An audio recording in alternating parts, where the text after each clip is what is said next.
President-elect gave much credibility to her work and her service, and her professional affiliations support her commitment to excellence. And they are as follows. Just bear with me.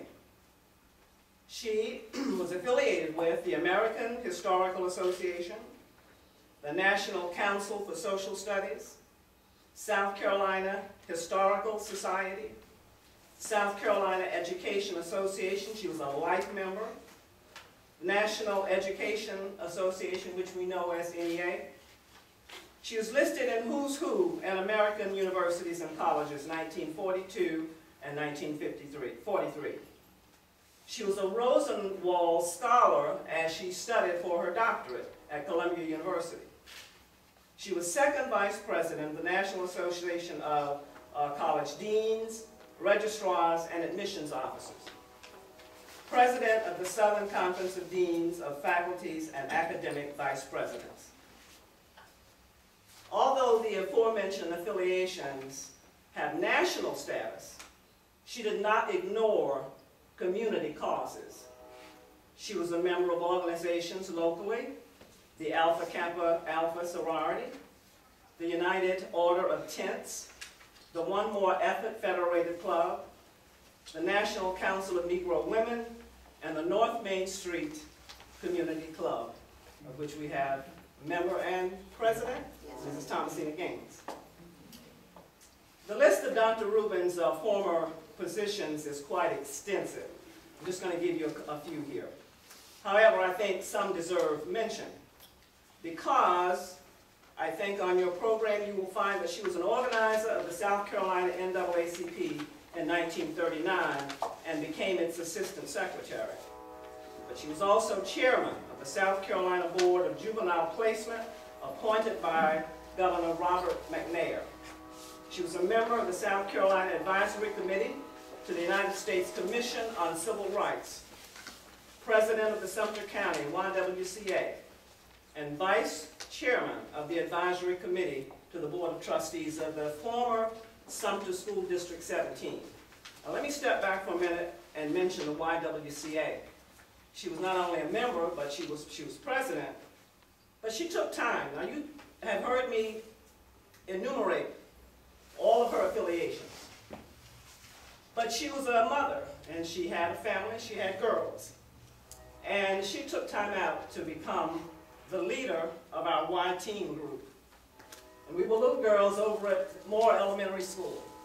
And she gave us our first, that was my first time being a part of an organization.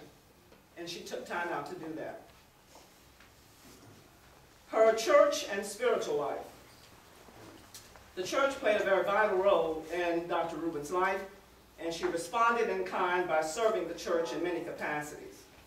She was honored by the Women's Convention annual banquet in 1982 with a book of remembrance, which she called a unique work of beauty, for which I will forever be grateful. Her family life. The family was especially valued and loved by Dr. Rubin. She was the mother to 6 children. And I mentioned Wilhelmina, Lucy, Anna Marie, Odell, Jane, and Janice. The twins, Jane and Janice, were born while she was working on her doctoral dissertation. There was no let-up in Dr. Rubin. Reverend Rubin called her the greatest wife in the world. If one wonders where she received the capacity to sustain the vigorous life that she led, it may be summed up from a quote from one of Reverend Rubin's sermons, and it goes, "Learn how to approach God. Form the habit of going to God. Learn to trust God. Take Him at His word." Thank you. Amen.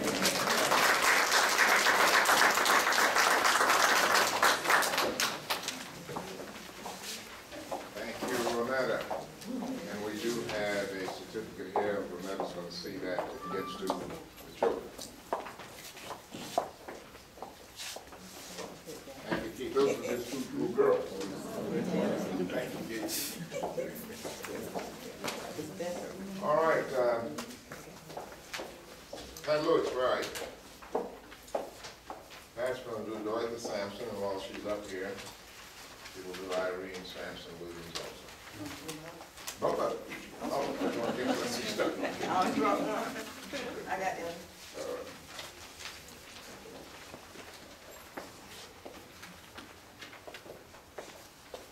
Good evening. Good evening. Okay, I'm doing this Dorothy first. And most of you should know her, just in case you don't. I'm one of those ones like to point out. This is Miss Dorothy Sampson here, and I'll also be talking about Miss Irene, her sister.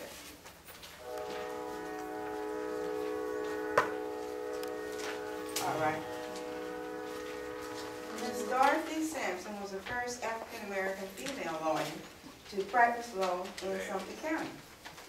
She earned degrees from Hampton University, Atlanta University, and North Carolina Central Law School. She was a social worker, a teacher, and a lawyer. Now, she's had many run-ins with the Sumter Police Department, as some of you might remember, because they refused to call her Attorney Sampson or Miss Sampson. They addressed her as Dorothy.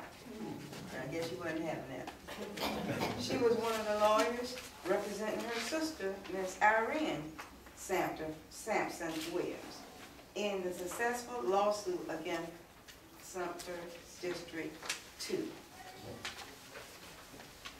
She was a member of the Good Shepherd Episcopal Church, Federated Club of Sumter Green Thumb Garden Club, Community Action Advisory Board of Child Development Center, Board of South Carolina Commission of Farm Workers, Sumter County Cancer Society. She was on the board at the YWCA.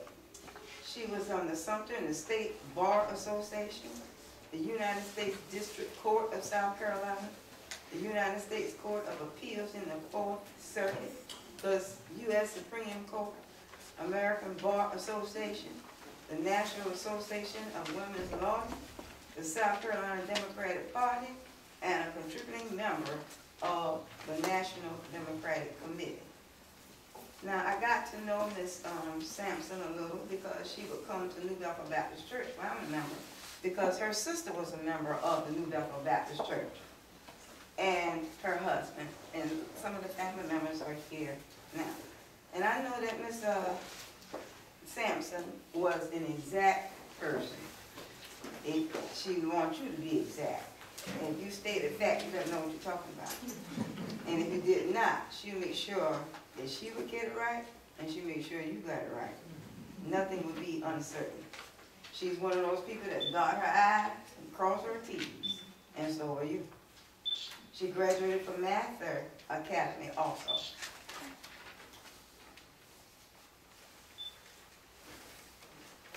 She was born in Sumter and laid to rest in Summerton, South Carolina.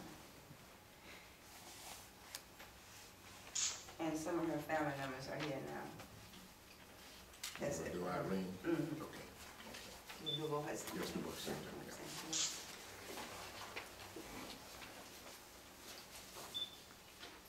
Okay.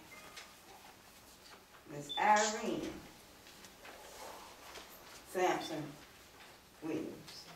During the civil rights movement throughout the Sumter community, the movement was mass marches, sit-ins, picket lines, and other strategies. Some of you probably took part in that. Mr. Dreyfus, who was her husband, was sitting right back there, and Miss Irene joined the movement.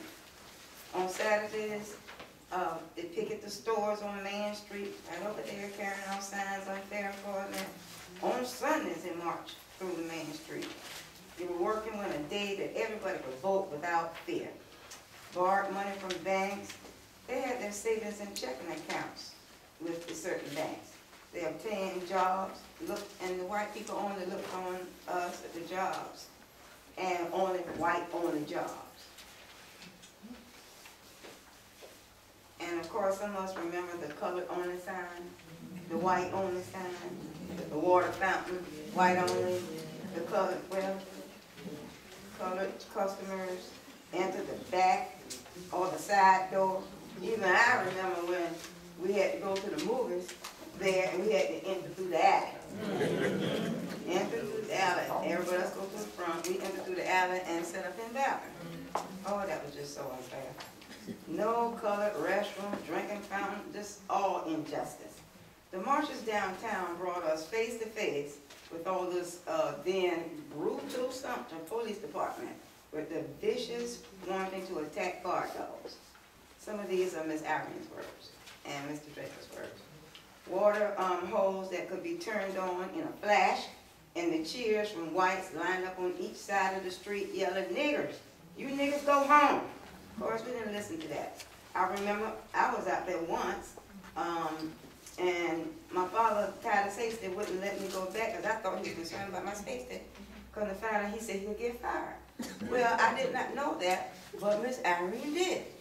She was out at the Civil, and she got fired. And some of the marchers were beaten. I even remember Linda Weston having a sign around her neck, and they jerked the sign from her neck and left a mark. And a lot of us were jailed. Then a college student named, you probably know, Ferdinand Burns, and Miss Irene and Theodis Palmer, they were pulled from the line and sent to jail. They didn't have any fear. The marches continued, the sit-ins, and all of this continued until victory was won. When the Civil Rights Bill was passed, Mr. Drapers and Miss Irene were part of the involvement in the movement. All right, this is the actual letter. When she was teaching, she entered into a contest, and she entered her girls, little black girls, into the contest. They said that these little black girls could not be in the contest, but she informed them that the only reason it was given that they against it was that they might create a disturbance. And she was wondering what disturbance. But the parents of the other girls could participate, like her. Okay, and her girls met all the requirements for the contest rules. Well, you know, she marched down to that office to find out, they were from Manchester School. She marched down to that office to find out why were they forbidden to enter the contest. Manchester School is a Negro school in Sumter District 2 in Sumter County. Now, the white schools in the District 2, like I said, was not forbidden. The national winner was from this town and a student at one of the schools in this district. Now, this was one of the main reasons why the girls in the class became interested in the contest, because they wanted to participate. Well, as their teacher, she felt that we should know the reason why. And the test was called Make It Yourself with Wool. And you know she was a home ec teacher. So she entered the girls, read, and they met all the requirements. But they still denied her. And she included a snapshot of the girls in their wool garments. 1963. It seems that no American should be denied any opportunity on the sole basis of race. We would like to know very much to know your position and the opinion of this incident. We want to hear from you soon. And she submitted this letter to the district. This is an actual plaintiff from Ms. Irene Williams that she had a civil action against District 2. She named all the board members, and this is the actual complaint that she made, because like I said, she was fired. And she wanted to get her job back. And so they went to bat with that. So while the case was being pending on, she went to try to find her a job. And no one would talk to her. The principals wouldn't talk to her. One time they said she had the job. By the time she got home, the principal called and said, no, we can't hire you. The only people that hired her was Morris College. She did get a job at Morris College, and they hired her until she was reinstated because she had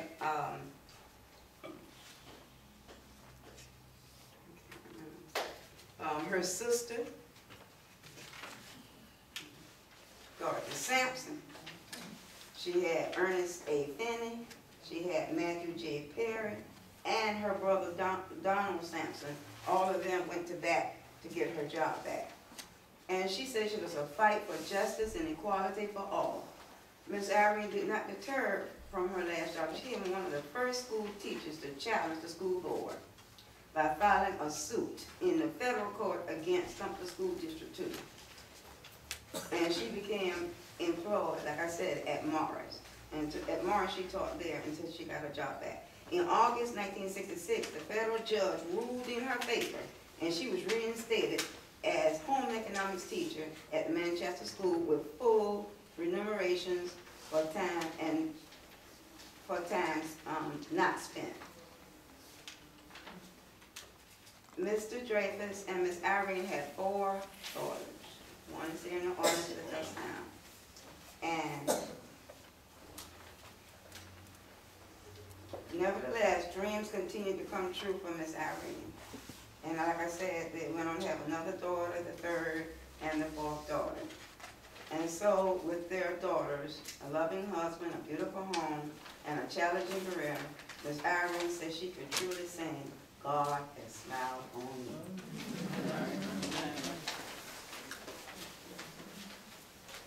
And I'm looking on the actual petition also that she had. Because when I looked at the petition, I noticed that Route 2, I guess in Manchester area, she had to go around. Of course, you know, none of the whites would sign it, but she had to go around and get a petition done, and for everybody to sign it. And they all signed it, but she had to go through a lot to get her job back. And God has truly smiled on her. Okay, that's it.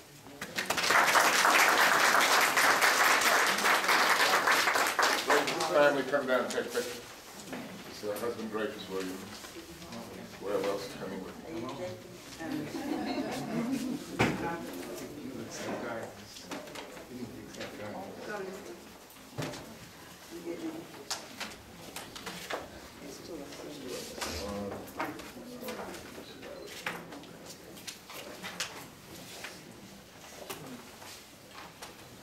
He's also my church member.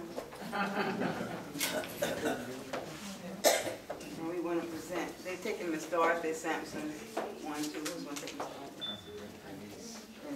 This is Miss Dorothy. And this is for Miss Irene.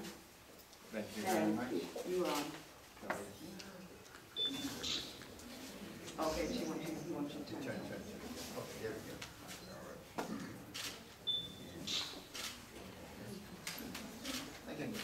Okay, give them a hand.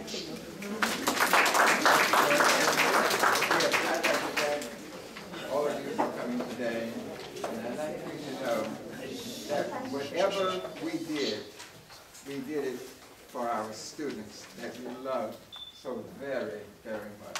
Thank you.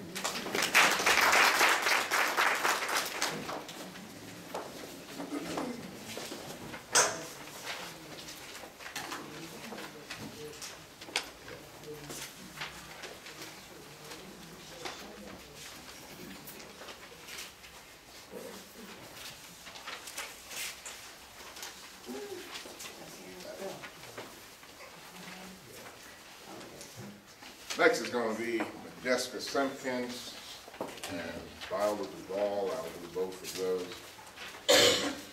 I don't know whether you told them about Dr. Mary McLeod Bethune picture hangs in the State House. Did you include that? Okay. Mary McLeod Bethune picture hangs in the State House in Columbia, and so does Jessica Simpkins. They are the 2 African-American women whose picture hangs in the State House, along with Dr. Benjamin E. Mays. And anyway, we're going to talk about Jessica Simpkins for a minute or two. Her portrait does hang in the State House. She was one of the founders of the state NAACP in 1939. 1941, she was elected secretary and stayed in that position until 1956, using her own monies to travel the state as she worked with persons who were filing lawsuits. Her house in Columbia is now a museum. Jessica Simpkins' house at 2025 Marion Street in Columbia, just off of Millwood. If you're familiar with Columbia, you know Elwood dead ends into the Crazy House. Both Street, the former Crazy House, I guess. Her house is just one block from what was the state hospital, and it is now a museum with Marcus and all of that. Tours are made during the day of Majestic Simpkins' house.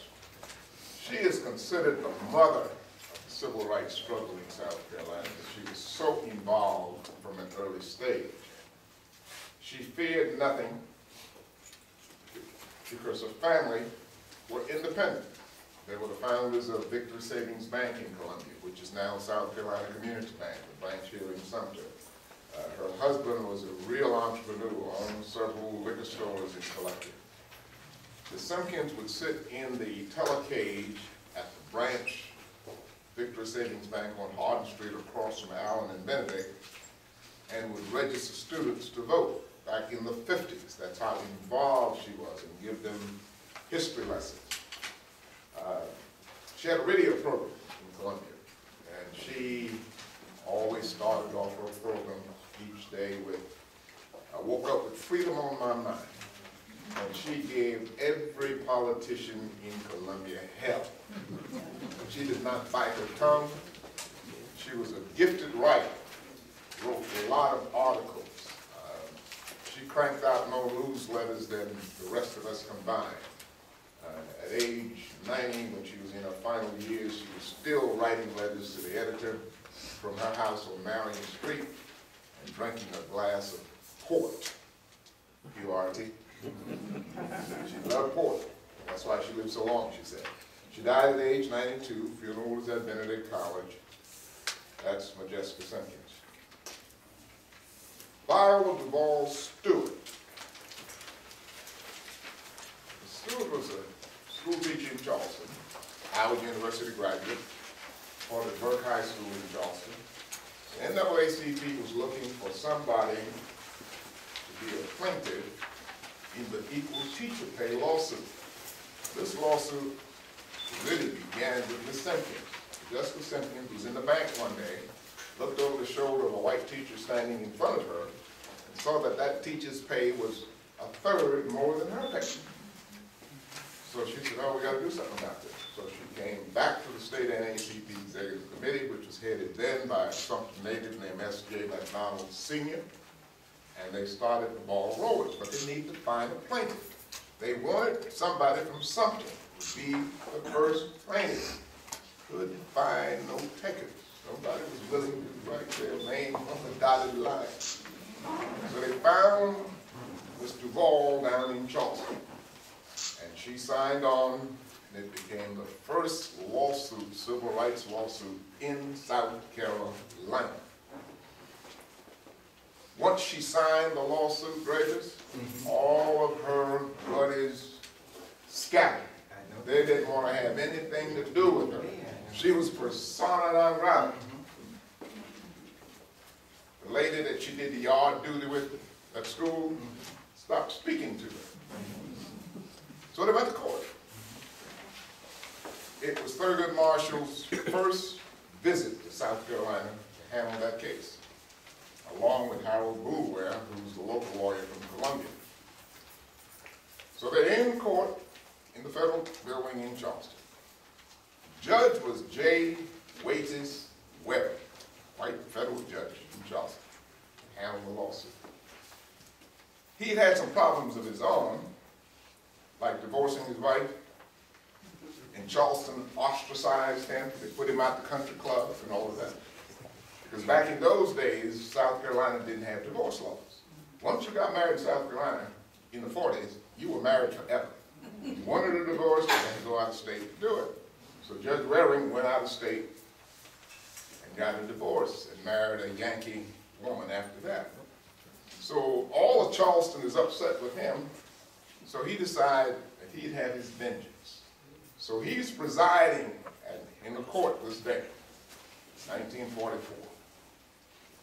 You know, when you go to court, the plaintiff always starts the case, and then the defendant puts on its side. Well, this day, Judge Waring looked over at the defense table and said, all right, when was the case in Norfolk, Virginia heard on equal teacher pay? The lawyers started fumbling around in their briefcase trying to find the answer. Thurgood Marshall stands over here, puts up his hand. He said, Mr. Marshall, I didn't ask you. They finally found it. He said, all right, when was the case in Montgomery County, Maryland on equal teacher pay heard? Again, they start fumbling around to find it. Thurgood Marshall raised his hand. He said, I didn't ask you, Mr. Marshall. Sit down. Well, the courtroom was buzzing now. Folks said, oh, Lord, they won't even let her lawyer talk. They finally found the second case. Then Judge Waring turned to Thurgood Marshall. He said, Mr. Marshall, don't want you to think I was being rude to you, but you see, I knew you knew the answer. I wanted to know how long has the Charleston School Board known that they were supposed to pay equal teacher pay in South Carolina? Marshall stood there, his mouth open. He said, all right, Mr. Marshall, what do you want me to do? How long do you want to give him? Well, now he's really put this man ruling in my favor. He said, give me a little time, Your Honor. He said, you got 3 days to get a proposal on my desk. All of that took 15 minutes, y'all, and we had won our first lawsuit in South Carolina on civil rights in 1944. And the lady who did it was Viola Duval Stewart. Now, once the judges ruled, somewhere a lady way in the back said, honey, I was with you all the time. But I couldn't show my hand. Anyway, Miss Duval went to a dance in Walterboro where Tuskegee Airmen were training. Met on a blind date, met her future husband, got married, moved to Philadelphia, and spent the rest of her life there. She died 2 years ago at age 92.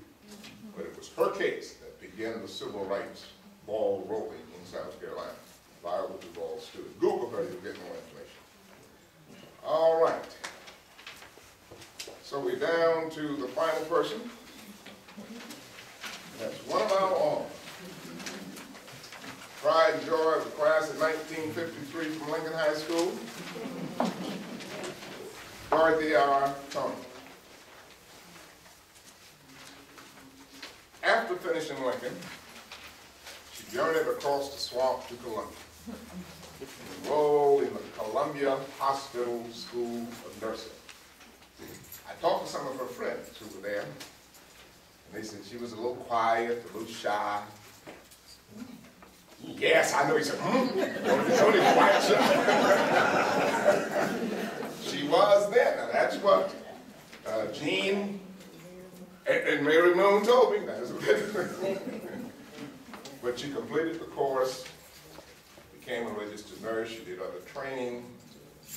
But she did something that changed the practice at Toomey Hospital here in Sumter. She broke through the glass ceiling. No blacks, white, head nurses in Toomey Hospital. Right. But she said, we're not going to have that. So she broke through that glass. Long history of involvement, 38 years in nursing. 38 years in nursing. 40 years in nursing. Okay. Then after 40 years in nursing, she transitioned and she traded her starched white nurse's uniform and cap and polished white shoes for community involvement. And community involvement, she has been on many boards in this community, the Hope Centers, North Neighborhoods, Sumter North Neighborhood Community Association, chairwoman of the Sumter Alliance, member of the Sumter City Housing and Economic Development Corporation, lifetime member of the NAACP, national local member of Sumter Rights Association, and a member, of course, of Lincoln Alumni Association, where she serves on the board of directors. South Carolina House of Representatives honored her in 1955 with the James T. McCain Humanitarian Award. And she continues her service to Sumter County and South Carolina. But her real love, I'm told these days, is Goodwill Presbyterian Church, where she is very involved. If I call and try to reach her at home, she's not there. I know she's over there at Goodwill doing